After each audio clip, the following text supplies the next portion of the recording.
Perfect. Good morning again. Sorry for the feedback. That was for the people that are still sleepy and the coffee didn't work. But as we are in the book of Mark, we're continuing through this summer. But one of the ideas, did anyone see that the mountain got closer during the worship songs? I thought that was a funny thing that Brian did, where it was the same background, and every time it was a new song, the mountain got closer. He did it as a funny joke, but then I realized, this is kind of the culmination of he's about to approach Jerusalem, which is what the whole gospel is building towards, of that confrontation and his betrayal and his sacrifice for us on the cross. That's all going to happen once he arrives in Jerusalem. So this passage we have today is as he's approaching Jerusalem, he's getting closer and closer, and his disciples still are not quite understanding it. But there's this funny problem in all of our hearts is, if you ever been one of the first people on the moon, you're famous forever, right? Who is the most famous person who's been on the moon? Neil Armstrong. He is fantastic because he did it first. I was once talking with a student, they were like, well, I did good the first time, but if I don't do that good the second time, what's going to happen? I was like, well, Neil Armstrong, he probably just does weird tweets about aliens now, but we still know his name because he was the first to be there. So there's this beautiful thing in all of our hearts of, I want to be one of the original people that's a part of these things. But then our pride can get in the way and be like, well, if I was the first one there, I'm obviously better than the rest of them. And that happens with all of us. It doesn't matter if you're on a softball team over the church league this summer. It doesn't matter if you're on the freeway and someone from Florida is going 273 miles per hour trying to make it back to that gator-infested nightmare. But whatever it may be, there's this idea of, as one movie once said, if you're not first, you're last, right? And that's in the human heart long before a comedian said it in a movie. But as we're going to see this morning, Jesus predicts his death and torture and everything else for the third time, but in more detail. Then the disciples go back to competing for which one of them is the best one. And then we see a blind man whose sight is restored. So our big idea we're going to try to get at this morning is that Christ will not only lose by worldly standards, he instructs faithful disciples to reorient their values in light of the kingdom of heaven.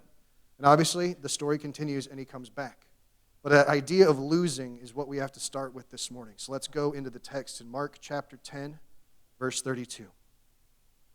And they were on the road going up to Jerusalem, and Jesus was walking ahead of them. And they were amazed, and those who followed were afraid. And if you just read quickly, you don't stop and go, why are they scared? But the idea here is, if you're a Jewish person, and this is your Messiah who has now arrived, something big is about to happen. But the Jewish expectation of the crowds at this point would be, we are about to march into conflict with the Roman Empire. There is going to be war and very likely civil war if this goes down. Because we are following a man who is the promised Messiah. We have hopes and expectations, and we are afraid of the conflict that is going to come. And taking the 12 again, so he pulls his side crew off and he gets talking to him. He says, hey, he began to tell them what was to happen to him, saying, see, we are going up to Jerusalem, and the Son of Man will be delivered over to the chief priests and the scribes, and they will condemn him to death and deliver him over to the Gentiles. And they will mock him and spit on him and flog him and kill him, and after 3 days he will rise. So, of course, the disciples finally get it, because third time's the charm, and they instantly are like, man, this is going to be rough, but we're with you forever. That's not what they did at all, obviously. But in walking into this, we have to understand something from Isaiah. Most of everything Jesus says and does, if we don't understand a little bit of what the prophet Isaiah said and did, it's a weird guy who seems kind of like a hippie, and he offers free health care and free food for everyone that walks up to him. But in reality, what's prophesied in Isaiah chapter 25, it says, in Jerusalem, the Lord of heaven's armies will spread a wonderful feast for all the people of the world. It will be a delicious banquet with clear, well-aged wine and choice meat. There he will remove the cloud of gloom, the shadow of death that hangs over the earth. He will swallow up death forever. The sovereign Lord will wipe away all tears. He will remove forever all insults and mockery against his land and people. The Lord has spoken. In that day, the people will proclaim, this is our God. We trusted in him, and he saved us. This is the Lord in whom we trusted. Let us rejoice in the salvation he brings. So as this conflict is going to come to Jerusalem, they're knowing that Isaiah has prophesied in the end there's going to be this beautiful banquet feast. And if you sit next to a king at medieval times, or if you've been to something like that, if you sit near the royalty, you are very important, right? If you're the closer you are to the power, the better you think you are. That's why when you meet a famous person, you're kind of like, oh, that was really cool. Raise your hand if you've ever met someone famous. Keep your hand in the air if you think you met the most famous person out of anyone else in the room. No one's bold enough. Okay, Paul's bold enough. Paul, you cheat, though. You interview famous people for a living sometimes, right? Okay, so Paula, who's the most famous person that you met? Okay, yeah, she wins. No contest. Anyone think they beat Walt Disney? Going once, going twice. Yeah, I got nothing. Anyway, you meet someone that incredibly talented, visionary. If you've taken your kids to Disney, they've made some bad movies lately, but if you take the kids to the park, it's incredible. Disney has done something right over the years, right?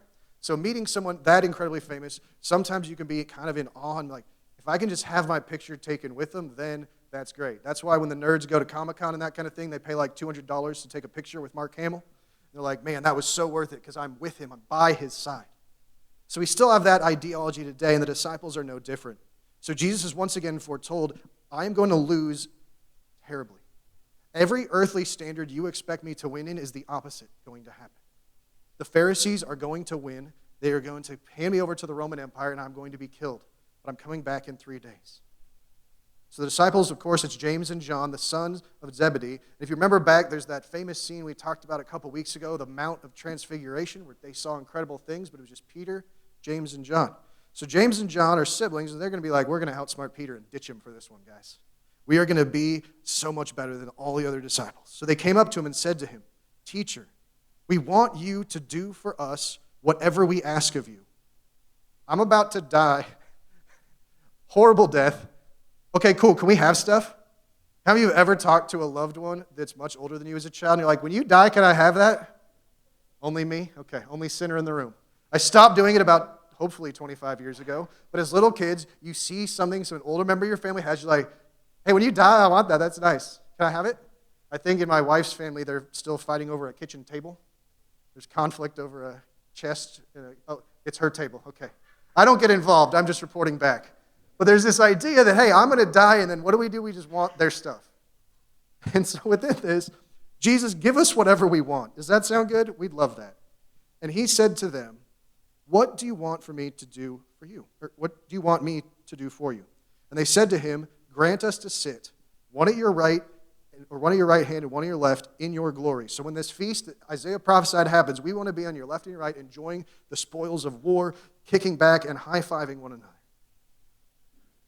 Jesus said to them, you do not know what you are asking. Are you able to drink the cup that I drink, or to be baptized with the baptism with which I am baptized? And I'm going to read us a quick little verse from Psalms. I once tortured a student, and they volunteered to do it, so I'm not going to do it ever again. Well, this verse in Psalm is likely what Jesus is referring to about this cup that is being given to him by God. In Psalm 75, verse 8, it says, for the Lord holds a cup in his hands that is full of foaming wine mixed with spices. He pours out the wine in judgment, and all the wicked must drink it, draining it to the dregs. And so, of course, I made a student drink Dr. Pepper that I filled with Frank's Red Hot Sauce. Because that fulfills most of the requirements of what Jesus just said, right? But does that sound disgusting and terrible? Yeah, that does not sound like something you want to kick back and enjoy when it's 89 degrees and 200% humidity. It's going to be torturous, it's going to be terrible, and that is what is coming to every wicked person. But Jesus in this is saying, the cup that I'm going to drink, the baptism I'm about to go through, you don't want it. And that message is really important for us today because that is what he took for on the cross. God is a God of love. Do not get me wrong. He is perfectly loving by himself. I love this fact because in all world religions, there's this idea that the world was born out of conflict. Whether you've seen Disney's Hercules or you're a huge history nerd, you get the idea that in lots of religions, there's conflict, like the gods fought and ripped and tore. Now that mountain range, that was actually the spine of the giant Ugawaga or whatever they call them. There's these ideas that all the things you see came out of conflict with these supernatural beings. But the God of the Bible is a God who is perfectly content in love and relationship as a triune God. And Jesus is coming down and saying that wrath of God must be satisfied in me. What they talked about in Psalms, I am going to drink of that cup, and you guys want some. So, of course, James and John said, pass the Kool-Aid. I don't know if they weren't paying attention. I don't know if they just thought it wouldn't be that bad. But in verse 39, they say to him, we are able. And Jesus said to them, the cup that I drink, you will drink. And with the baptism with which I am baptized, you will be baptized.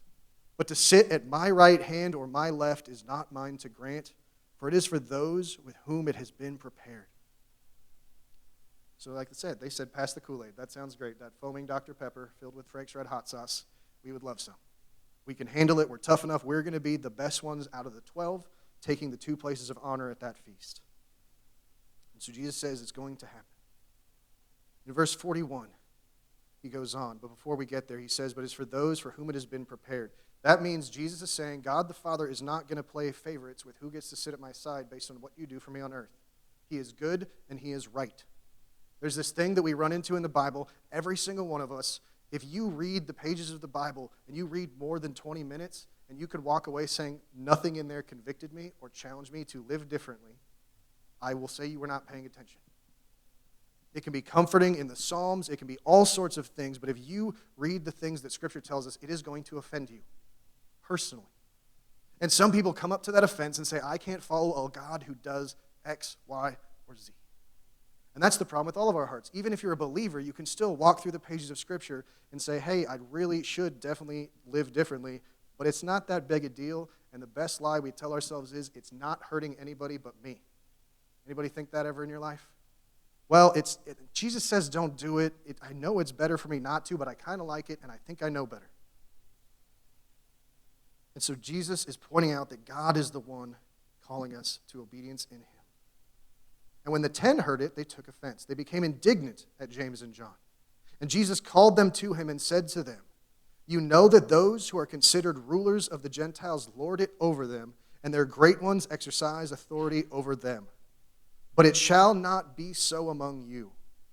But whoever would be great among you must be your servant, and whoever would be first among you must be slave of all. For even the Son of Man came not to be served, but to serve, and to give his life as a ransom for many. And obviously that is the gospel. We're going to break down verse 45 in some detail in a minute here. When Jesus is telling them, look at how the Roman Empire operates. It is on shame and honor and glory and hard work, and if you do the right things, you will command many people, you will have success, and the closest thing we can do is go back in history. This one's a little nerdy, but bear with me. So a long time ago, there were these people called Catholics, right? There's Catholic churches all over the place. If you've ever been to a Catholic church, there's deep history. You might have seen some cool, like Indiana Jones-looking bones just lying around. They're venerating icons. They're doing some stuff. And you're like, oh, there's a lot of them. But the thing that I even forgot in world history is, what are they actually called? They're the Roman Catholic Church. Because the early church was a bunch of people who got beat up, killed, murdered, tortured, everything in between, and said, this does not matter. Our life and glory is now in God's hands alone, and nothing this world has to offer will ever shake that from us. And then there was a lot more of us as Christians. And then they saw the Roman Empire was kind of falling apart, and they're like, maybe if we adopted the practices and the principles of the Roman Empire, we become the Roman Catholic, and Catholic just means universal, so like God has one big family. But if we become similar to how the Roman Empire operates and functions, then we will have success in this world, because man, look what the Romans did. And so culturally, they adopted a mindset and ideology that Jesus says don't do, because he says in these verses, you know how the rulers of the Gentiles lord it over them, and their great ones exercise authority over them. But it shall not be so among you. But whoever would be great among you must be your servant, and whoever would be first among you must be slave of all. And the funny thing is, we now live in a time where we don't have the Roman Empire influencing most of our Christian thinking. But we do have something else in the United States especially, most of the West. We have looked at the culture around us and said, man, that business model where you got a CEO, board of directors, employees, and a chain of command similar to the military, where you should not talk to your CEO unless you have been told to directly report to him by your supervisor, superior, everything like that. And then the church was like, people seem to be making a lot of money doing that. What if we did that at church? And the problem was we had the Reformation, which was fantastic. Really good ideas brought about with the Reformation. But there was like one place you could go to the office and nail all the things on the door and make a list of 99 complaints and say, hey, this is what we should probably change. But now in the West, we have everything's fragmented. We're a part of it. We're non-denominational, right? Which is fantastic for us, and I love it. But now if we look at the church and say, man, okay, if the pastor's the CEO, and then the board of elders, kind of like they're the board of directors, and then he'll have employees, and then they'll all report to him, and then maybe one day, if we get a good enough pastor, we'll have thousands of people, make millions of dollars, and then we'll have 2,587 satellite video campuses, and then one day we will win, because that's what we've seen work. But what does Jesus tell us again? You know that those who are considered rulers of the Gentiles lord it over them. If you've ever worked at a company that is not family-run, raise your hand. I'm going to pick on Starbucks, y'all. I worked at Starbucks. Do they care about you? No, they do not. If you've worked for a large, non-family-run corporation, is it run like I described? There's the CEO, you make a profit, you work, you work, you work. Also, P.S., I love capitalism. I'm not bashing our economic systems. But the idea of working at Starbucks, they do not care. You have direct reports. You can get written up if you don't do certain things in right ways, like, oh, I have to go to the doctor because there's something in my eye, and then, okay, we're going to write you up because you didn't get permission to leave to go to the emergency room. Because at the end of the day, that's the way we make money. We make sure we lord it over other people. We have the power and authority, and then things will go well. And then on the flip side, you got the people who are screaming on college campuses about the oppressed people, and the irony is most of the places these people are claiming they need to liberate would murder them for getting off the airplane. This is as politically close as I'll get, but it's a real-life example, so I'm not picking on poor Greta there. But a young climate activist was trying to get on a boat into Gaza, and the Israeli forces put her back on an airplane and sent her back to her home. She claimed it was a kidnapping, and for the rest of us, it's like, do you know what would happen in a completely country run by Hezbollah and all those, sorry, what's the terrorist group now? Anyway, I forget the name. But you know what happens to young women by themselves in that culture that look like they're from the West? You don't live very long, and terrible things happen to you in the meantime. And so there's this whole idea now we've got to liberate the oppressed. And there's this whole Marxist thing that happened, all these different revolutions in China across the centuries. What always happens when oppressed people rise up and take over? They oppress other people every single time. We always do it. For the rest of humanity's existence, that's what we wind up doing. And I'm sorry this was like a history lecture. But that's what's happened to the American culture, church history culture. Everything is just influenced by, hey, how do we get successful by the world's standards? And Jesus just explained every bad thing you think could happen to a Jewish leader is about to happen to me. But out of that, we got something beautiful. So James and John are fighting for that honor and valor and saying we are going to be the best ones because we're better, we are first. As Tim Keller once suggested, he said, if you want to help liberate the oppressed without becoming an oppressor yourself, follow Christ. Because Christ's example is exactly the thing of becoming the servant and even says slave of all. I will give in a note here because I'm still reading a lot about the Civil War. American slavery and Roman slavery were different, and I will once again remind us that Jesus never once publicly condemned the Roman blood sport of the gladiator games. But I think if I suggested Kelly and I held something in his house and we just let people murder each other for money, we might get the police called on us, and you might be very concerned because we know that is a sin. But the Roman Empire of slavery, you are the lowest of the low. Your life is not your own. Someone else commands you. But then in verse 45, we have the gospel. For even the Son of Man came not to be served, but to serve and to give his life as a ransom for many. That leads Paul to say things like, for you were bought at a price, as he's talking about the value of your bodies. Jesus paid the ultimate price so that you and I do not need to live in fear. When we die, we can go into heaven singing boldly and proudly because of what Christ has done for us. If we think it's because we've worked really hard, we were a good parent, we were a good child, we got really good grades in high school, and we got that really good job, and we got to the position of CEO when we actually treated our people with love and care like families, because there's a million great stories in this country. There was a guy in Texas saying, hey, my company is very successful, so I'm going to spend millions of dollars giving money straight to my employees to thank them. From the janitor all the way up, everyone is getting a massive bonus of a whole lot of money, because I need to serve others the way Christ has served me. That means the way we work in our jobs, if you're a stay-at-home mom or you run a business, it doesn't matter. It matters that are we looking to serve everyone around us that God has placed in our lives. Because someone might say, if I don't have full control of my employees, then I can't trust them, I can't manage them well. But trust and giving your employees agency tends to work out better. How many of you have ever micromanaged someone else and realized it after the fact? You don't have to raise your hands, that's a little embarrassing. If you've been micromanaged, did you produce more and feel better as an employee with someone like just right over your head going, you done yet? You don't do it that way. Anybody feel really successful? The system breaks down because it's true. The kingdom of heaven transcends and defines our reality. The principles Jesus are teaching is the way everything works. As one pastor once said, if you get a brand new sports car and you drive it over to the gas station, and instead of like buying some at the pump, you walk in, buy a thing of orange juice and dump that in the tank, is your Porsche 911 going to keep working after that? Not at all. But that is the way the world works. We try these things. We have become the oppressors ourselves as a human species. Once we have been oppressed, we're like, we're going to get what's ours. but in Christ's example, giving his life as a ransom for many. That's why anytime you see a movie or read a book or a TV show where the main hero dies, it moves you. I don't care if you're a Marvel nerd or you loved The Matrix in the 90s. I don't care what it is. All of you have seen or watched something where the hero gives up their life and you felt something incredible. And now the stories we tell are, well, if you just can get people to like you the way you are and tell you you're fine right now, then you'll be happy. And it doesn't work, because the only way we will find our lives is by giving them away in service. And when Christ did that, he told us, for even the Son of Man came not to be served, but to serve, and to give his life as a ransom for many. So for the third time, Jesus has predicted this.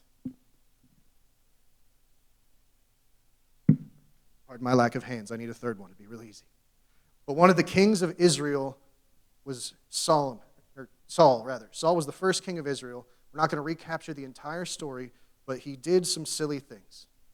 He implemented taxes, which I'm sure, just like Joseph while Jesus was being born, complaining with his cousins outside in Bethlehem how silly it was for the Romans to demand their hard-earned money, just like we do every year when the IRS shows up. We don't like that. But God prophesied through Samuel and said, hey, Israel, do not seek a king. Rely on me as your king and you'll be okay. But then as John Piper pointed out of that line of kings, that bad idea Israel had, we got the King of Kings, Jesus himself. But once again, now that the true purposes of God has been revealed in greater detail, another blind man is going to be healed. Last time it was gradual, this time it's instantaneous, and his name is in the book. In verse 46 we go on, and they came to Jericho. And he was leaving Jericho with his disciples and a great crowd. Bartimaeus, a blind beggar, the son of Timaeus, was sitting by the roadside. And when the Bible gives us this much detail, because this account we're reading was likely written within 30 to 40 years after Jesus ascended into heaven. That means you can go and ask this guy who once was blind. You can double check, because you might have known his daddy from Tractor Supply, because his name's Timaeus. You can go ask these people who Jesus' life has been changed, Jesus changed their life forever. So they named these guys. When he heard that it was Jesus of Nazareth, he began to cry out and say, Jesus, son of David, have mercy on me. That line of kings that was prophesied that would bring about the healing of the whole world through the line of David is Jesus. Have mercy on me. And Jesus stopped and said, call him. And they called the blind man, saying to him, take heart, get up, he is calling you. If you've ever prayed and felt frustrated, listen to these words again. The way the disciples told this blind man who was in need of the mercy of Christ, take heart, get up, he is calling you. God does not sit there waiting around one day to find the Ark of the Covenant or some kind of religious artifact and then we'll get closer to God. It is now with him seeking us through Christ. He is calling you. And throwing off his cloak, he sprang up and came to Jesus. And Jesus said to him, what do you want me to do for you? And notice the difference between this man and the two disciples. And the blind man said to him, Rabbi, let me recover my sight. And Jesus said to him, go your way, your faith has made you well. And immediately he recovered his sight and followed him on the way. And what's beautiful about that is the disciples are sitting there fighting and asking for more glory and honor, and a blind man in need says, have mercy on me. Jesus calls him, heals him instantly, but Jesus says, go your way, your faith has made you well. But in faith, he starts following Jesus instead of going his own way. Because time and time again, I have met people that have seen something cool happen. You might have been at a mountaintop youth camp. Have you ever been at a youth event where like everybody's singing and like everybody's crying and holding each other and like 37 kids get baptized the next morning and it's just beautiful, and then about 59% of them come back and on Tuesday they're right back to just living terribly? And it's like, man, but I prayed a prayer once a long time ago. I got my fire insurance. We're covered. We're good to go. And I just can live my life my own way. I saw Jesus. I was touched by Jesus. I felt it. And now I'm just going to do my own thing. And what we have to recognize here is in Christ's revelation, he is the only one that can save us. And if he is not the one transforming us and we are not following him, we have some heart issues. And so within all of this, Jesus does rise from the dead, but Christ will not only lose by worldly standards, he instructs faithful disciples to reorient their values in light of the kingdom of heaven. Jesus is going to wipe away every tear, and we know that's true because it was in Isaiah that we read this morning, and it's prophesied in the book of Revelation. And I didn't understand that, and this is the only picture analogy I'm ever going to have for it, but I didn't understand that until my daughter was born and she started crying from time to time. And a dad being able to take his thumb and brush away a tear from a little girl's eye, knowing that's his daughter and he loves him, is exactly the heart that Christ has for us. But we can be like the disciples and just miss the point entirely. We can think, man, we're with Jesus, we have done things for Jesus, therefore now we get what's coming to me. That is not the gospel. If you seek a platform for the sake of sharing the gospel, you better be ready to lose it for the sake of the gospel.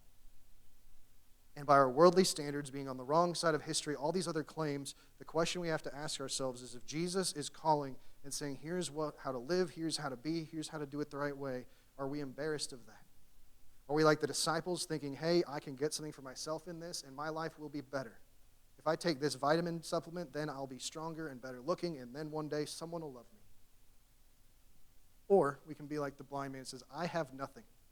Please heal me because I know you can. And then after that healing, you follow him. And my concern for all of us is we live in a small town in the South. Many of us have gone to church your entire lives. And there can be people that are sitting here today saying, hey, Jesus has done great things for my life. Look at how great my kids are. Look at the successful career I've had. I have financial blessing. I know God loves me. And I know I'm okay with God. And then one day you might hear a terrifying statement. Depart from me, for I never knew you. The disciples figured it out. James and John got picked on. But through the Gospel of John, through his exile on the island of Patmos, we saw that despite their failures in the arms of Jesus physically in that moment, they went on to understand it. It clicked, and they were transformed by his might and his power. So even the most arrogant of the disciples wind up being the ones who live out what was prophesied and dying and being sacrificed in the name of Christ. But until we're ready to look at God and say, hey, because of your revealed Son, which is a perfect image of you, I now love you. That will change everything about you. If God is just some idea in the back of our head, yeah, he's in charge, I'm kind of agnostic, but I go to church, we'll do all those things. This isn't the moment to sit there and go, man, I should really tithe some more. I should make sure my kids look really professional when they come in and very much like they didn't scream all the way here. This is a moment to say this. Christ says that for the Son of Man came not to be served, but to serve, and to give his life as a ransom for many. So if the motivations of our hearts are not there yet, we can turn and ask God to be changed. But the Christian life is not a call to win by earthly standards. We've made that mistake with the Roman Empire. We made that mistake with Western business models, and we put it into our Christianity, and we really hoped it would work out. But my call for us this morning is to trust Christ, believe in him, be transformed by the truth that he is calling us to live, and that will reorient everything that you see. We're going to pray. We're going to take communion. We'll have instructions on the screen again. But Jesus is about to enter Jerusalem. They call it the triumphal entry. We know he was betrayed, he was beaten, and on that night he did something. So we take communion together as a church family.